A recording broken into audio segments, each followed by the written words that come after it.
कोहबर की शर्त भाग 2। कार्तिक की बुआई शुरू हो गई। घर घर में बुआई जुताई के लिए कामों में तेजी आ गई। ओंकार किसी तरह से बीज बनवा रहा था। काका दुआर संभालते थे। इसी समय काका बीमार पड़ गए तो ओंकार की परेशानियां और भी बढ़ गईं। सवेरे सूरज निकलने से पहले हलवाहे के साथ हल बैल और बोने के लिए बीज लेकर खेत में पहुंचना, हल नदवाकर घर लौटकर खाना बनाना, फिर 12 साल के छोटे भाई चंदन को खिला पिला उसके हाथ हलवाही के लिए खेत में खाना भेजना और ऊपर से काका की तीमारदारी। सांझ को खेत से लौटे हुए बैलों के कंधे पर हल्दी पीस कर छापना, उन्हें खिलाना पिलाना तथा घर दुआर दोनों की देख रेख में ओंकार टंग गया। निरोग रहने पर काका दुआर के अलावा और भी काम संभाल लेते थे, किंतु बुआई के ऐन मौके पर वो बीमार क्या पड़े। ओंकार की एक टांग ही टूट गई। 5-7 दिन की खैर बिरवा दवाई के बाद भी जब कोई लाभ न हुआ तो ओंकार ने वैद्य बुलवाने के लिए काका से राय ली। काका बिगड़ गए। सारी कमाई हकीम वैद्य को दे दो। जरा सी जर खांसी क्या हुई कि पड़ गए वैद्य हकीम के पीछे। भगवान के सहारे नहीं रहा जाता, अपने आप सब ठीक हो जाएगा। काका कुछ और भी कहना चाहते थे, लेकिन बगल की पंडिताइन चाची के आ जाने से चुप लगा गए। का है ओंकार? आते ही चाची ने पूछा। यही काका बीमार पड़े हैं। चौबे छपरा के वैद्य जी को बुलाने की बात चलाई तो कहते हैं सारी कमाई हकीम वैद्य को ही दे दोगे, चुपचाप रहो, ऐसे ही अच्छा हो जाऊंगा। ऐसे ही अच्छा हो जाएगा? चाची कुछ कड़ी होकर कहने लगी। आगे नाथ न पीछे पगा। रुपया बटोरने के पीछे तो इस आदमी की सारी जिंदगी सिरा गई। धर्म पुण्य करने और गंगा जी नहाने के लिए रटती हुई मेहरारू मर गई, लेकिन ये आदमी कान में तेल डाले बैठा रहा। इनसे हंसी उनसे दिल लगी। रुपया अपने संग ले जाओगे? चाची ने काका को बचपन से खिलाया पिलाया तेल उपटन किया था। काका उनसे बहुत दबते थे। चुप्पी पर चाची फिर बोली। बोलते क्यों नहीं? चुप्पी क्यों साध ली? क्या बोलूं? काका धीरे से बोले। हमने कहा कि 2-4 दिन और देख लो। 2-4 दिन और क्या देख लो? इतने दिन में खांसी बुखार काबू में नहीं आया तो देर करने से क्या लाभ? कार्तिक की बुआई अकेला ओंकार तुमको देखेगा कि खेत की बुआई संभालेगा। सुनो ओंकार, कल सवेरे चौबे छपरा वाले वैद्य जी को बुलवा लो, रुपया हमसे लेना। चाची बगल के पीढ़े पर बैठ गईं और काका की ओर ताक ताक कर तरह तरह की बातें समझाने लगीं। काका चुपचाप लेटे हुए चाची की बातें सुनते जा रहे थे। चाची फिर कहने लगी। तीसरी के हकदार हो, इन भतीजों को पाला पोसा तो इन्हें ब्याह करके बसा भी दो। हमने ब्याह शादी के लिए कब रोका चाची? कोई तिलक हरू भी आए कि ब्याह ही हो जाए। घर द्वार की चिंता करो, तिलक हरू तो द्वार खोद मारें। लेकिन अपनी बेटी कोई ऐसे थोड़े देगा। लोग जाने भी तो कि घर में किसी बड़े बूढ़े की छां है। तुमको तो नाच नौटंकी से फुर्सत नहीं, घर की चिंता कैसे करोगे? तभी उनके बेटे बिहारी ने अपने घर से आवाज लगाई। चाची उठती हुई बोली। सुनो ओंकार, अगर ये मना भी करें तब भी चंदन को किसी के साथ चौबे छपरा भेज देना। दूसरे दिन भोर में ही ओंकार ने वैद्य जी को बुलाने के लिए चंदन को तैयार किया। नदी में पानी भरा था, इसीलिए नाव से ही जाने को कहा। नाव खेने के लिए अपने हलवाहे के लड़के सुमरिया दशरथ को चंदन के साथ लगा दिया। चंदन डोगी की अगली फेंग पर बैठा, दशरथ ने लग्गी संभाली। नाव चौबे छपरा और बलिहार के बीच में पहुंच रही थी। चौबे छपरा की सीमा में किनारे पर खड़े बरगद के बड़े पेड़ के नीचे दीपा सत्ती के चौरे के पास कुछ देर सुस्ताने के बाद दशरथ ने कान पर हाथ रखकर तान छेड़ दी। गोरे गोरे सांवर सांवर उम्री में बरोबर बाड़े, केहू नईके लौकत मझोल हाय रे जियरा।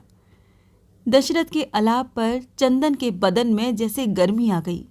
वो जल्दी जल्दी लग्गी मारने लगा।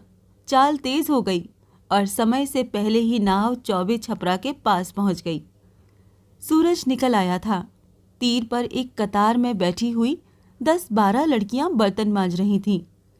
लग्गी से पानी काट चंदन नाव को वृत्ताकार मोड़ रहा था। अगला फेंग जब किनारे की ओर घूम गया तो एक लग्गी तेजी से हुमंच दी। तेज गति के नाव किनारे की ओर बढ़ी। अपनी ओर घूमती हुई नाव के कारण बर्तनों पर लूढ़े लगाते हुए लड़कियों के हाथ रुक गए और वो नाव पर बैठे हुए दशरथ तथा लग्गी मारने वाले चंदन को देखने लगी। चंदन ने दूसरी लग्गी मारी। नाव का अगला फेंग झोंके से लड़कियों से एकदम सटकर एक की बटलोई से लड़ते हुए किनारे पर चढ़ गया। पास की 2-3 लड़कियां भरभरा कर उठ गईं। अरे रे, एकदम से आन्हर होगा।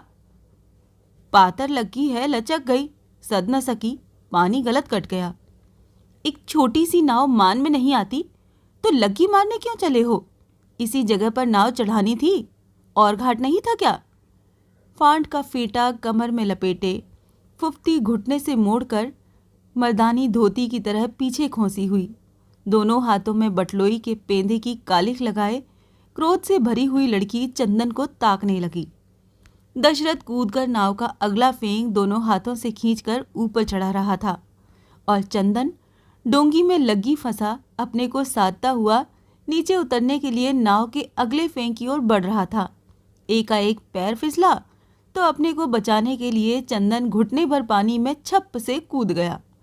कपड़े तो नहीं भीगे, किंतु ऊपर से नीचे तक छींटे पूरी तरह चंदन की देह पर पड़ गए।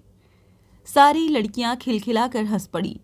खड़ी हुई लड़की की जगह नाव से भर गई। उसे संबोधित कर दूसरी लड़की बोली, ए गुंजा, बर्तन उठा के मेरे पास आ जा।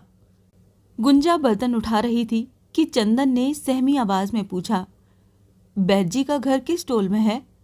बर्तन मांजती हुई लड़कियों के हाथ रुक गए। एक बोली, गुंजा के ही बाप तो बैद जी हैं, लेकिन घर किस टोल में है? है तो पूर्वी टोल में ही, लेकिन गांव के बीच में पड़ता है। मंदिर की बगल से सेमल वाला पेड़ तकते हुए ऊपर गांव में चढ़ जाना। द्वार पर नीम का एक झनाट पेड़ है, पूछोगे तो कोई भी वैद्य जी के घर की राह बता देगा। वैद्य जी को जल्दी से लेकर जाना है, अगर यही साथ चली चलती तो। चंदन ने कुछ प्रार्थी स्वर में गुंजा को देखते हुए कहा, हमको क्या पड़ी है? गुंजा बोल उठी, तुम्हें अपने काम की जल्दी है, हमको अपनी जल्दी है। चंदन और दशरथ एक दूसरे का मुंह ताकने लगे। चलो चलो चंदन, चौबे छपरा कोई कलकत्ता शहर नहीं है कि बैद जी का घर नहीं मिलेगा। न हम लोग बबुआ हैं जो भूल जाएंगे। चंदन की पीठ को आगे ठेलता हुआ दशरथ बोला, अच्छा तो जरा नाव पर निगाह रखना। नाव का ऐसा डर था तो संग में कोई रखवार ले आते। गुंजा फिर बोली, रखवारी की कोई जरूरत नहीं है, नाव कोई चोरी थोड़े ही हो जाएगी, कहीं पानी में बह न जाए, इसी का जरा ख्याल रखना है। जाड़े का दिन है, फिर तैरकर पकड़ना पड़ेगा। यहाँ किनारे पर बांधने लायक कोई फेड़ खूंट भी नहीं। चंदन बोला, नहीं है तो तुम्हारी नाव अगेरने के लिए कोई बैठा नहीं रहेगा। हम लोगों के रहते अगर लौट आए तो ठीक है, नहीं तो तुम जानो, तुम्हारी नाव जाने। गुंजा फिर बर्तन मांजने लगी। 15-20 मिनट में बर्तन मांज धोकर सभी निपट गईं। चंदन और दशरथ मंदिर की ओट हो गांव में घुस चुके थे। बड़ी थाली में अपने बर्तनों को सरिहाकर गुंजा ने रख दिया और सभी लड़कियों की मदद से नाव को पानी में जोर से ठेल दिया। नाव चक्कर खाती हुई बलिहार की ओर धीरे धीरे बहने लगी। सारी लड़कियां खिलखिलाकर हंसने लगी। नाव जब बीच में पहुंच गई तो सभी अपने अपने सिरों पर बर्तन उठा गांव की ओर लपकीं। रास्ते में लौटते हुए चंदन दशरथ से मुठभेड़ होने के डर से वो मंदिर के पास से दूसरी राह से गांव में घुस गईं। चंदन और दशरथ वैद्य जी के घर पहुंचे तो वो पूजा कर रहे थे। दोनों बाहर पलानी में पड़ी चौकी पर बैठ गए। थोड़ी देर बाद बगल से आती हुई सिर पर चमचमाते बर्तन लिए हुए गुंजा दिख गई। नाव तो ठीक ठिकाने है? चंदन ने पूछा। गुंजा ने चंदन को नहीं देखा था। एकाएक चंदन द्वारा टोक दिए जाने से वो सहम गई। कुछ घबराती हुई सी एक ही सांस में बोल गई, जब लौटे थे तो थी, इस समय की कौन जाने। और वो तेजी से दरवाजे की ओर बढ़ गई। वैद्य जी को बाहर निकलने में लगभग 5-7 मिनट और लग गए। लोग घाट पर पहुंचे तो देखा नाव बहकर उस पार के किनारे की एक झाड़ी में अटक गई है। चंदन ने दशरथ का मुंह देखा और दशरथ अपने कपड़े उतार अंगोछा पहन पानी में कूद गया।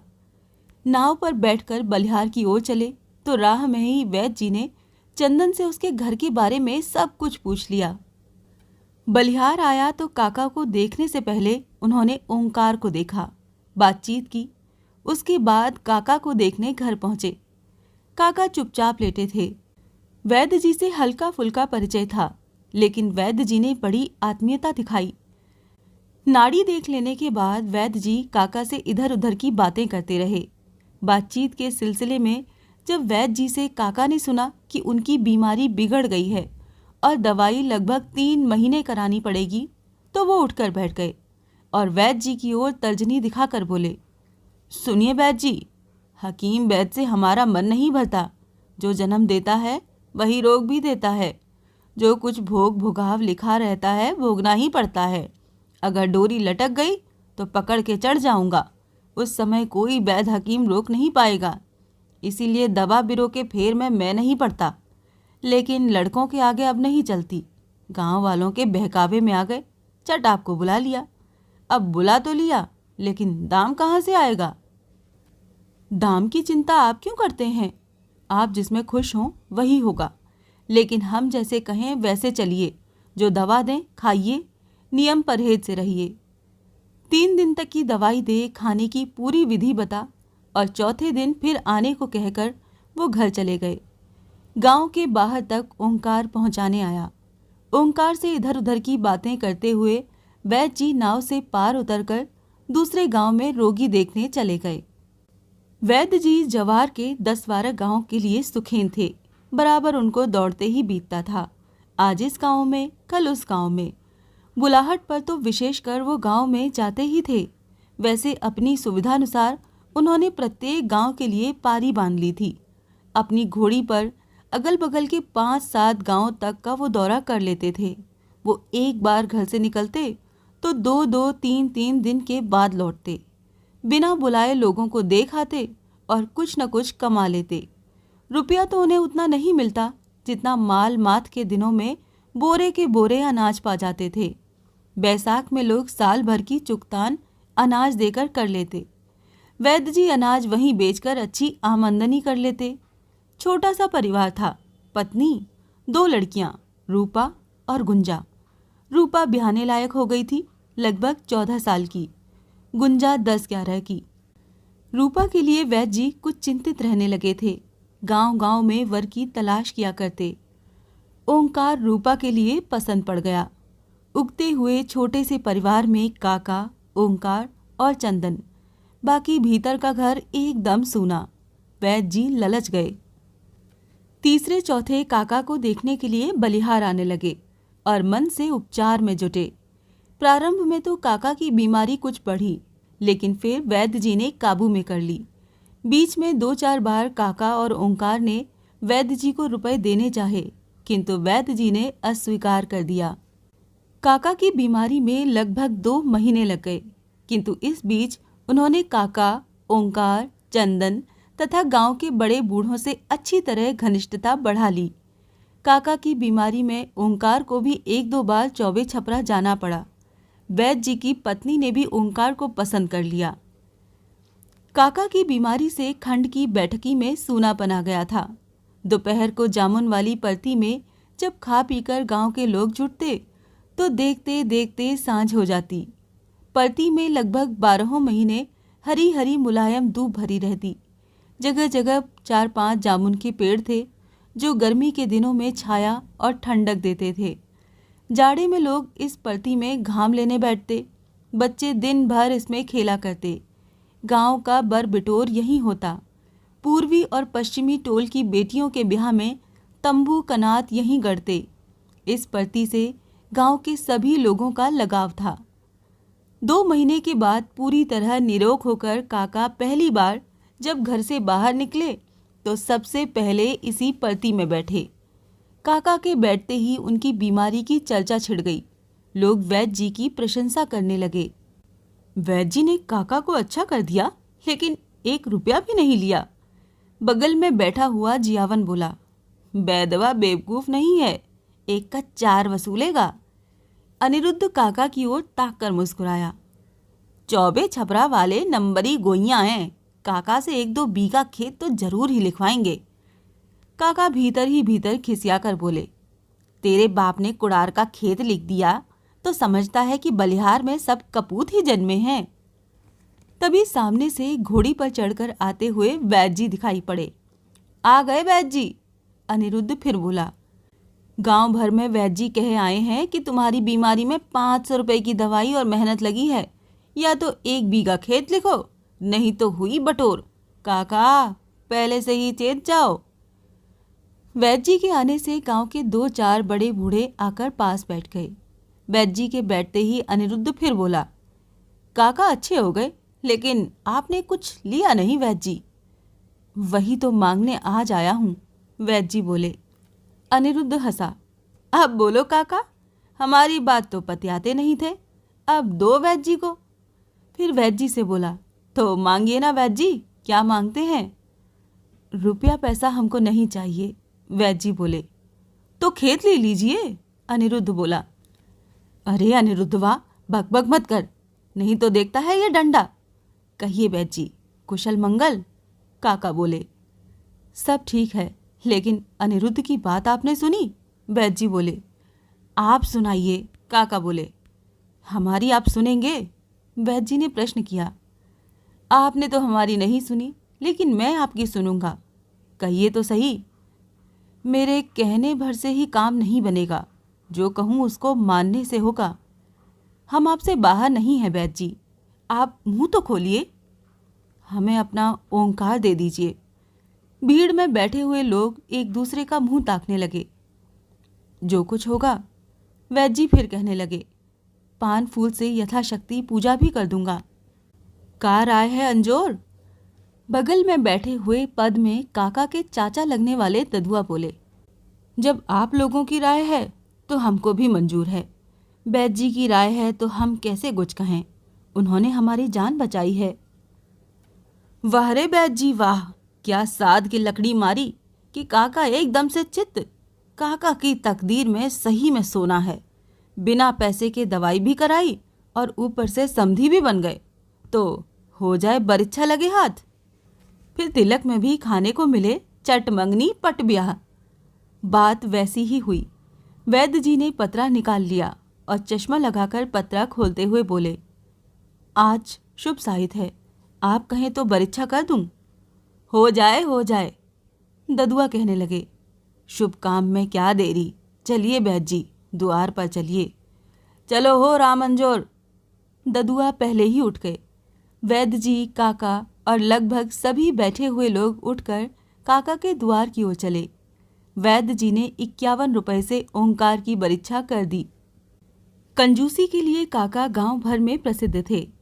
भैवदी में गांव के लगभग सभी घरों में भोज भात खा चुके थे। खान पान तो दोनों ओर से चलता है। इसी बात को लेकर गांव के लोग काका को अक्सर टोका करते थे कि घर घर घूमकर खा तो आते हो, कभी खिलाने का भी मन करता है। खाते समय तो मोछा बोर बोर के खाते हो, खिलाने के नाम पर बाई गुम हो जाती है। लेकिन काका पर इसका कोई असर न था। टोकने वालों में अनिरुद्ध था मुंहफट, लेकिन उसको बिना 2-4 गाली सुनाए काका पास में बैठने ही न देते।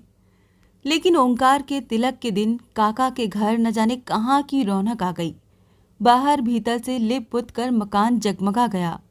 काका बलिया से किराए पर लाउड स्पीकर तय कराए थे। सवेरे ही मकान के आगे नीम के पेड़ से लाउड स्पीकर से गाने निकलने लगे। गांव की गली गली से लड़के काका के घर की ओर दौड़े और तवा बजाने वाले और चारों ओर से घेर कर डट गए। गांव में जिसके साथ खान पान की भैवदी थी, उसके घर खाने का न्योता तो गया ही। जिसके साथ न भी थी, काका उसके घर स्वयं जाकर न्योता दे आए। छोटे से बड़े सभी घर जनवा का न्योता पहुंच गया। सांझ होते होते द्वार पर बिछी हुई चौकियां, खाटें और कुर्सियां गांव जवार के लोगों से खचाखच भर गई। काका को धूसने हंसने बोलने वालों की बोलती बंद हो गई। उनके दल वाले मुनेसर, रघुनाथ, अनिरुद्ध, रामकृपाल, सूभा सभी अतिथियों के सादर सत्कार में जुटे थे। तिलक में वैद्य जी ने नकद 1000 रुपए, कपड़े और बर्तन दिए। आंगन लोगों से ठसाठस भर गया। पीतल के गगरे, परात, हंडे और फूल के लोटे ग्लास तो इतने चढ़े कि गांव के लोग एक दूसरे का मुंह ताकने लगे। इतना सामान गांव में कम लोगों के ही घर चढ़ा था, किंतु तिलक में गांव के किसी ने भी इतने लोगों को न्योता न दिया था। सवेरे विदाई के समय वैद्य जी बारात में कम से कम लोगों को ले आने की प्रार्थना करने लगे। 15 दिनों बाद ब्याह का दिन तय हुआ। काका ब्याह की तैयारी में मन से जुटे। जवार के गांवों में हाथी घोड़े वालों के पास बारात का न्योता फिरा। निश्चित तिथि पर बारात चलने को तैयार हुई। सजे हुए हाथी, घोड़े और ऊंट, बाजे और धुनके की आवाज से काका का द्वार गूंजने लगा। बलिहार से चौबे छपरा था ही कितना, अधिक से अधिक घंटे भर की राह। दिन डूबते भी बारात चले तो समय से दरवाजे लग जाए। सजी हुई बारात जब वैद्य जी के द्वार लगी तो लोगों को खड़े होने की भी जगह न मिली। बारात की शोभा देख पीली पगड़ी और धोती पहने द्वार पूजा करते वैद्य जी के मन में अपार खुशी भर गई। द्वार पूजा के बाद वैद्य जी ने बारातियों को शामियाने की जगह अपने घर पर ही जलपान करा दिया। जलपान के बाद शामियाने में महफिल जमी। धराऊ रेशमी कुर्ता, मुरेठा और कंधे पर रेशमी चादर डालकर काका वर की बगल में आ बैठे। भोजन वगैरह हुआ और जल्दी से ब्याह संपन्न हो गया। ब्याह के बाद कोहबर की रस्म पूरी करने के लिए शहबाले की भी बुलाहट हुई। शहबाला था छोटा भाई चंदन। रात के 11 बजे थे। चंदन शामियाने में सो गया था। नाऊ ले जाने को जगाने लगा तो उसकी आंख न खुले। नाऊ तंदुरुस्त था, हट्टा कट्टा। उसने चंदन को गोद में उठाकर आंगन में लाकर खड़ा कर दिया। नींद में वहां चंदन खड़े खड़े झूमता रहा। ब्याह के बाद मंडवे में से सभी आदमी हट गए थे। कोहबर की रस्म पूरी करने के लिए केवल औरतें रह गई थीं। नींद में अलसाए चंदन को झकझोर झकझोर कर जगाने के लिए कई बार ओंकार ने प्रयत्न किया, फिर भी चंदन की नींद पूरी तरह नहीं खुली। दीवार से पीठ टेके चंदन को जगाने के लिए नाइन ने भी कई बार झकझोरा तो ओंकार बोला, बहुत सोता है, सो जाने पर इसको जगाना बड़ा कठिन हो जाता है। ये चौबे छपरा है पहुना, यहाँ अच्छे अच्छे की ऊँघाई टूट जाती है। इनको तो मैं चुटकी बजा के जगाती हूँ। बगल में खड़ी हुई गुंजा बोली और देखते देखते पानी भरे हुए कंडाल में से एक पुरवा जल निकाल चुल्लू में भरकर उसने छप्प से चंदन की आंखों पर मार दिया। नींद में माती आंखों पर ठंडा पानी पड़ा तो चंदन ने आंखें खोल दी। देखा पहुना? गुंजा फिर बोली, बाप रे बाप, हर घड़ी लुत्ती की तरह फरफर उठती है। चीन लो बबुआ, ये तुम्हारी साली है गुंजा। नाइन बोली। अब की ओंकार ने गुंजा को चीनने की नजरों से देखा तो वो लजाकर पास में खड़ी हुई लड़कियों में दब गई। आधी रात बीत रही थी। आंगन में जलने वाले 2 पेट्रोमैक्सों में से एक की रोशनी कम हो गई थी, इसीलिए पहले से कुछ अंधेरा हो चला था। रूपा ओंकार से गठबंधन किए झुकी हुई उसके पीछे खड़ी थी। नाइन ने जल्दी करने को कहा तो गुंजा बोली, अभी तो चुमावन बाकी है। चुमावन अब कोहबर में होगी, यहाँ नहीं। चलो पहले कोहबर पूज लेने दो। आगे आगे नाइन, पीछे पीछे ओंकार, उसके पीछे रूपा कोहबर के घर की ओर बढ़े। अन्य लड़कियों के साथ गुंजा पहले ही कोहबर के द्वार पर जा खड़ी हुई। द्वार रोके रहने से ओंकार को भी रुक जाना पड़ा। ओंकार, बगल में चंदन, पीछे रूपा और नाइन सभी रुक गए। द्वार रोके चौखट पर खड़ी गुंजा की ओर ओंकार ने ताका तो बोली, ये कोहबर का द्वार है पहुना, इसे ऐसे नहीं लांघने पाओगे, यहाँ द्वार पढ़ना पड़ता है। बात न समझ पाने के कारण ओंकार ने गुंजा की ओर फिर देखा तो बोली, पढ़े लिखे हो तो कोई दोहा, सवैया या कवित्त सुना दो। हाँ बचवा, कुछ सुना दो, कोहबर के द्वार की रस्म पूरी हो जाए। सास जी यहाँ दामाद को रुपए देती हैं। बगल में खड़ी हुई एक अधेड़ औरत ने कहा। आंखें नीची कर ओंकार कुछ सोचने लगा, किंतु चंदन कुछ सोचते हुए गुंजा को निहारने लगा। ओंकार की चुप्पी पर लड़कियों ने सम्मिलित चोट की। बहिरे हो का पहुना, या अपनी बहन की याद आ रही है? हम क्यों अपनी बहन की याद करें? हमारे तो कोई बहन भी नहीं है, हम तो दूसरे की बहन लेने आए हैं। चंदन ने तपाक से जवाब दिया। फव्वारे की तरह सभी औरतों के मुंह पर एकाएक हंसी फूट गई। बाप रे, बड़ा तेज है ये लड़का, 2-3 लड़कियां बोली। तुम्हारे भाई कुछ पढ़े लिखे तो है नहीं, अब तुम बोलो, गुंजा ने चंदन को ताकते हुए कहा। ब्याह के पहले ये पता नहीं लगाया था? चंदन ने चट प्रश्न किया। तो क्या हुआ, पहले नहीं लगा तो अब सबके बीच में लग जाएगा। तुम्हारा ब्याह अभी हुआ नहीं, तुम ही पढ़ दो। गुंजा बोली। पढ़ दो बचवा, तो तुम्हारा ब्याह गुंजा से हो जाएगा। पास में खड़ी हुई 50 साल की एक स्त्री बोली। जोड़ी भी अच्छी रहेगी, बरकनिया ने ब्याह के पहले ही एक दूसरे को देख भी लिया है। तभी ओंकार ने कोई सवैया बुदबुदा दिया। सास ने ओंकार के हाथ में रुपए दिए तो गुंजा बोली, और शहबाला? शहबाला कुछ नहीं पड़ेगा, चंदन बोला। पढ़ना पड़ेगा, गुंजा अकड़ कर बोली। तुम तो हमारे स्कूल के मास्टर साहब की तरह हुक्म चला रही हो। और क्या, तुम्हारे मास्टर से मैं कम थोड़े ही हूँ। हमारे कहने से दुआर पढ़ो। एक उंगली से अपनी गर्दन ठोकती हुई गुंजा रौब से बोली। पढ़ो तो रुपए मिलेंगे। अच्छा बचवा, तुम ऐसे ही रुपए ले लो, चलो घर में। गुंजिया छोड़ दुआर, देर हो रही है। गुंजा की माँ बोली। देखा, रुपया तो चट से ले लिया, गुंजा बोली। चंदन मुस्कुराने लगा। लड़कियां हट गईं। ओंकार, चंदन, रूपा, कोहबर घर में घुसे। 15-20 औरतों के बैठने लायक छोटा सा घर था। दरवाजे के सामने वाली दीवार के पास मिट्टी का रंगा हुआ सफ़ेद कलश रखा था। कलश के मुंह पर आम के हरे हरे पल्लव और पल्लव के ऊपर कलश का मुंह ढकने वाली छोटी ढकनी में भरा हुआ जौ और जौ के ऊपर घी से भरा हुआ एक दीप जल रहा था। कलश के पीछे की दीवार लगभग 2 हाथ लंबाई चौड़ाई में गोबर से लिपी थी, जिस पर चूने से हाथ की कई थापें पड़ी थीं। बगल में फूल की एक नई थाली में पूजा का सामान, दूब, अक्षत, रोली, दही, गुड़ और फूल पान रखे थे। जौ वाली ढकनी में जलती अगरबत्तियों की महक से घर सुवासित हो रहा था। चूंकि इस घर में केवल औरतें ही रहती हैं, इसीलिए पूजा का काम नाइन और पुरोहित की पत्नी करा रही थीं। कलश के सामने ओंकार के बाईं ओर रूपा और दाईं ओर चंदन बैठे। इन तीनों को घेर कर बैठी लड़कियां और कुछ स्त्रियां। पूजा 15-20 मिनट में समाप्त हो गई तो गठबंधन खोलकर रूपा को उठाकर नाइन घर से बाहर लेकर चली गई। उसके बाद पंडिताइन भी उठती हुई बोली, अच्छा, अब हम लोगों का काम तो खत्म हुआ, बाकी रस्म तुम लोग पूरी करो। पंडिताइन के साथ प्रौढ़ स्त्रियां भी बाहर निकल गईं। रह गई गुंजा की सखियां और अगल बगल के घर की बहुएं। गुंजा, पहचानती हो इनको? एक लड़की ने चंदन की ओर इशारा किया। गुंजा मुस्कुरा पड़ी। यही है नाव वाले, हमें याद है, गुंजा बोली। अरे बाप रे बाप, बोलने वाली लड़की ने आंचल से अपना मुंह तोप लिया। गुंजा झटके से बाहर हो गई और मिनट भर में पलटकर ओंकार के पीछे खड़ी हो उसके आगे हाथ में एक सुपारी बढ़ाती हुई बोली, पहुना, ये पूजा की हुई सुपारी है, इसे मुंह में रख लो। ओंकार गुंजा की हथेली से सुपारी ले अपने मुंह में रखने ही जा रहा था कि चंदन एकाएक बोल पड़ा, नहीं नहीं भैया, मुंह में ये सुपारी मत रखना। वाह, तुम मना क्यों करते हो? ये कोहबर की रस्म है, गुंजा कृत्रिम रौब दिखाते हुए बोली। कोहबर में झूठी सुपारी खिलाने की रस्म है? चंदन गुंजा को ताकते हुए बोला।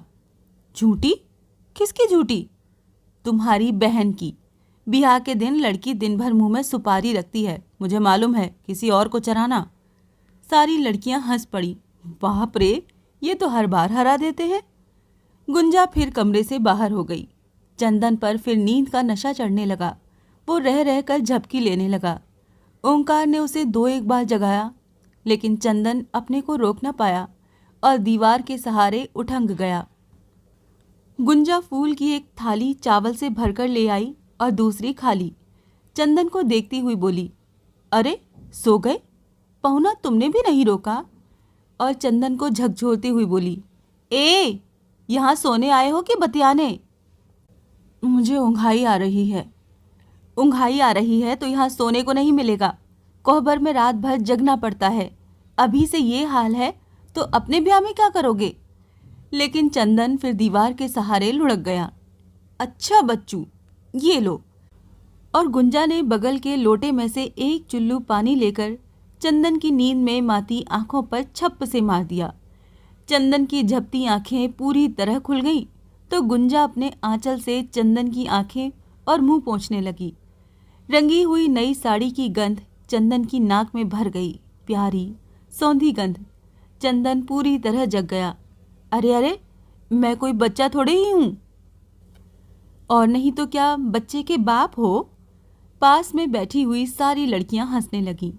झेंपते हुए नीची आंखों से चंदन मुस्कुराने लगा तो गुंजा बोली, यहाँ के लोगों को जान लो, ये बदामो है, चाचा की लड़की। ये सूरज कुमारी है, ये परेमा हमारी सखियां। फिर अपनी गर्दन ठोकती हुई बोली, और मेरा नाम गुंजा है, बहना की छोटी बहन हूं। और तुम्हारा नाम? तब से भैया चंदन चंदन कह रहे हैं, सुना नहीं? बाप रे, इसमें खिसियाने की क्या बात है? परेमा बोली। अच्छा तो लो, गुंजा बोली। इस थरिया का चावल अंदाज से बताओ कि क्या अंजुरी है? क्यों? चंदन ने पूछा। पहले बताओ तो बताती हूं। नहीं, पहले बता दो, चंदन बोला। बड़े जिद्दी हो। अगर अंजुरी से नापने पर तुम्हारा अंदाज सही निकला तो तुम जीत गए, तब तुमको उतने रुपए मिलेंगे। अगर गलत निकला तो तुम हार गए, और हार गए बच्चू तो जो मैं कहूंगी तो तुम्हें करना होगा। गुंजा ने अपना सिर हिलाते हुए कहा। सिर हिलाती हुई गुंजा को चंदन ध्यान से देखने लगा। वो कुछ लजाकर बोली, हमको क्या निहारते हो, बता के चावल नापो। भाई के सामने ऐसी बात सुनकर चंदन कुछ सहम गया, इसीलिए लाज को तोपने के लिए चट से बोला, 30 अंजुरी। तो अब नापो, गुंजा बोली। चंदन अंजुरी से चावल नापने लगा। 5, 10, 20, 30, चावल 35 अंजुरी निकला। गुंजा की ओर ताकते हुए चंदन बोला, मैं तो हार गया, बताओ मुझे क्या करना होगा? दूसरे से पूछकर हारी हुई शर्त पूरी की तो उसका मोल क्या? गुंजा ने कहा। तुम ही ने तो कहा था कि हारने पर जो कहूंगी करना होगा। अच्छा, कभी कहूंगी, याद रखना। अब पहुना की बारी है, इनको भी नाप लेने दो। लो पहुना, अब तुम। तभी गुंजा की माँ 2 थालियों में खाना लेकर आ पहुंची, और एक थाली ओंकार और दूसरी चंदन के आगे रखती हुई बोली, रात भर यही होगा कि लड़की कुछ खाएंगे पिएंगे भी। मैं न देखूं तो इस घर में एक खर भी इधर से उधर ना हो। रूपा का भरोसा था सो चली गई, अब रह गई गुंजा। देखें कैसे नैया पार लगती है। गुंजा लोटा ग्लास में पानी लेने चली गई थी। ओंकार और चंदन के आगे पानी रखने लगी तो गुंजा की माँ बोली, देख बैठ के ढंग से खिलाना, पहली बार पाहुन खाने में लजाता है। मैं जाती हूँ, भंडार सूना पड़ा है, सभी चीजें जहाँ की तहाँ पड़ी हैं। ओंकार ने तो 2 पूरियां रखकर बाकी निकाल दी। चंदन की थाली में 4 थीं। ओंकार तो दोनों खा गया, पर चंदन 1.5 पूरी खाकर थाली अलग सरकाने लगा तो गुंजा ने थाली रोक दी। वाह रे बबुआ, यही मर्द बनते हो क्या? चंदन बोला कि 4 पूरियां तक नहीं खा सकते, अब ये प्रसाद किसके लिए छोड़ते हो? तुम्हारे लिए, चंदन ने धीरे से कहा। पास बैठी हुई लड़कियां मुस्कुराती हुई गुंजा का मुंह ताकने लगी, जो चंदन के इस उत्तर से एकाएक हल्के गुलाबी रंग से भर गया था। इससे आगे की कहानी जानने के लिए सुनिए कोहबर की शर्त का अगला भाग।